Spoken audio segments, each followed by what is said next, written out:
ზოგი ადამიანი ამტკიცებს, რომ მოლაპარაკებებს, ვინც აწარმოებს, მათ რეალურად კონტროლი არ აქვთ. ირანელმა ეკიპაჟმა უარი თქვა მოსმენაზე, ამიტომ ჩვენ საზღვაო ხომალდმა ისინი ადგილზე გააჩერა და ძრავის ოთახში ხვრელი გაუკეთა.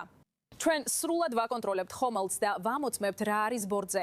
ასე რომ კიდევ ერთხელ სულ რამდენიმე წუთის წინ პრეზიდენტმა, რომელმაც ეს გამოაქვეყნა, სინამდვილეში მოისმინა აუდიო ჩანაწერი, სადაც როგორც ამბობენ, ირანი ინდოეთიდან რამდენიმე ხომალდს ესხმოდა თავს. ეს არის მუგერინგა სანმარაჯი, რომელშიც ნებარქვათ დასასვლელად.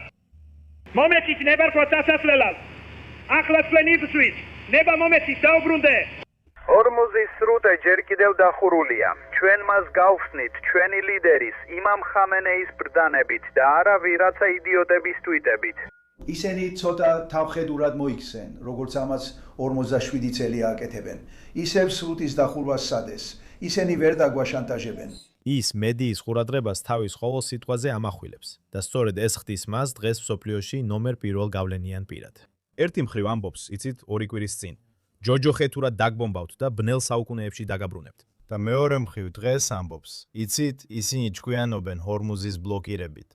თუ ჰორმუზის სრუტის გახსნაში პროგრესს ვერ დაინახავთ და ირანის მხრიდან ბირთვული პროგრამისა და ბალისტიკური რაკეტების შეწყვეტის სურვილს ვერ დაინახავთ, შეიძლება აქ ბრძოლა კлау განახლდეს. თუ ამ ინდურ ხომალდს შეხედავთ, რომელიც თავდასხმის სხვერპლი გახდა, ჩვენ უკან დავბრუნდებით როგორც გინდათ, მაგრამ თქვენ გითხარით გავლისუფლება და ახლა გვესვრით.